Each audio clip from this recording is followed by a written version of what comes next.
अस्सलाम वालेकुम जी। मैं हूं डॉक्टर इरफान शहजाद राना, फैसलाबाद से। छोटी सी एक बात आपसे करनी है, अपने प्यारे लोगों से। अगर तो मेरी बात से आप मुत्फिक हैं तो अपनी राय का इज़हार लाजमी कीजिएगा।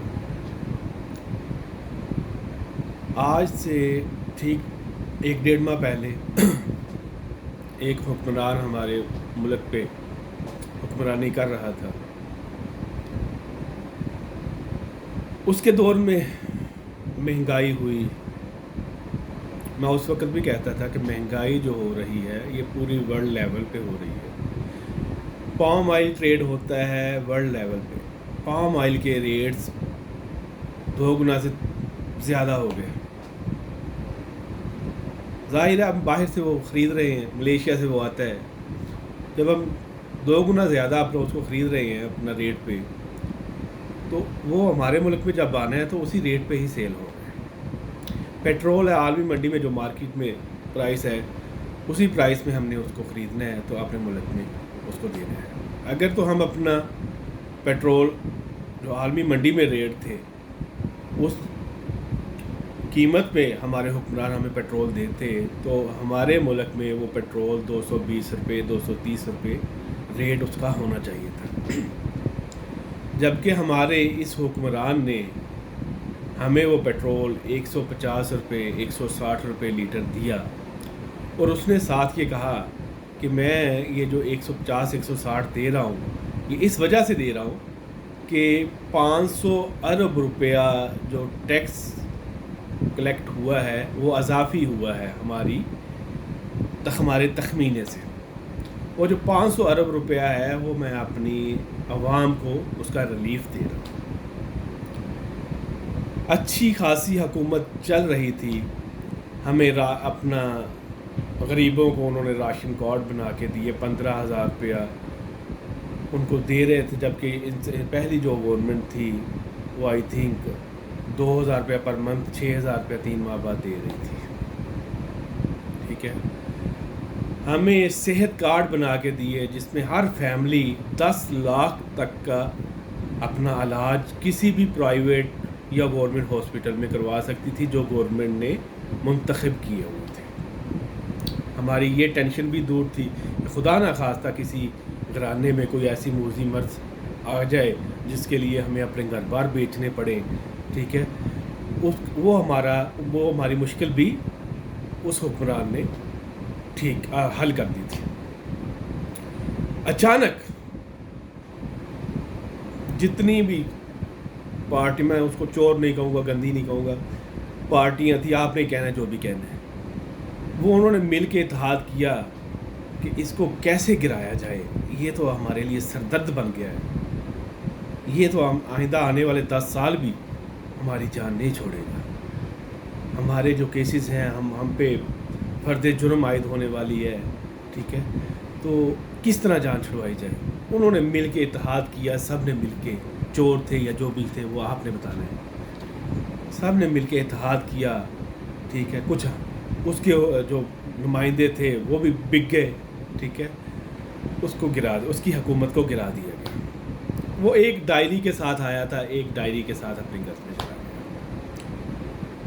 चले हम आवाम ने सब्र किया, फिर भी नहीं बोले, चले इनको देख लेते हैं, ये अपना पेट्रोल नीचे ले आए, ये घी नीचे ले आए, कुछ आवाम सूखा सांस ले।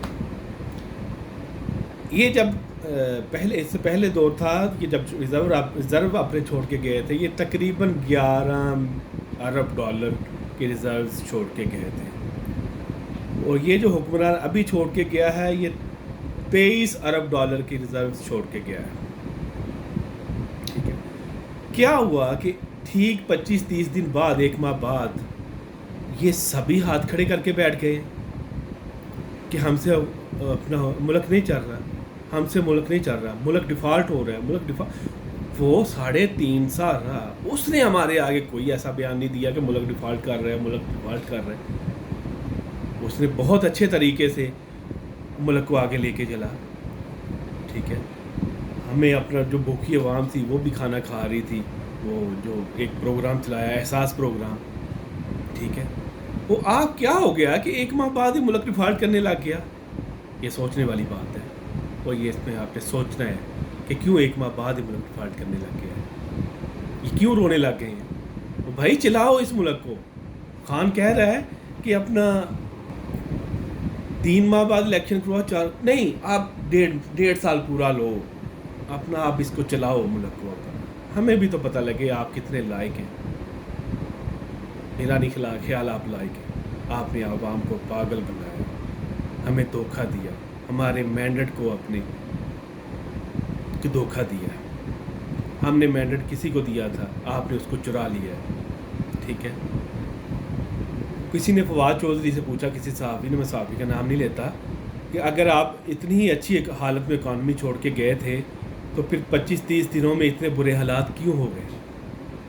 اس سے بہت اچھا جواب دیا فواد چودھری نے، لاکھ اختلاف سے ہی اس سے، لیکن جینیس بندہ.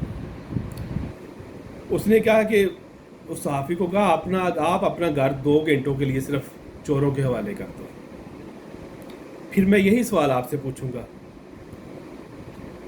امید ہے کہ آپ سمجھ گئے ہوں گے، تو آپ بھی سوچیں، ذرا سمجھیں. اب ہم نے پوچھنا ہے آپ لوگوں سے، یہ جو حکمران نئے آئے ہیں، کہ اگر آپ نہیں سنبھال سکتے تھے تو کیوں اپنا ہمیں خراب کیا، ہمارے ملک کو ایسی نہج پہ پہنچا دیا ہے کہ دوبارہ پھر جو بھی آئے گا اس کو 2-3 سال لگ جائیں گے کہ اپنا اس ملک کو سیٹل کرنے میں. خدا را سوچئے، آگے جس کو بھی ووٹ دیں سوچ سمجھ کے دیں. یہ ہمارا ملک ہے، ہمارے بچوں نے ادھر رہنا ہے. ہم نے تو 40 سال زندگی کی بہاریں دیکھ لی ہیں، آگے اپنے بچوں کے لیے ہی سوچیں. کمپیریزن کریں کہ کون اچھا تھا، کون برا ہے، کون برا تھا، کون اچھا ہے.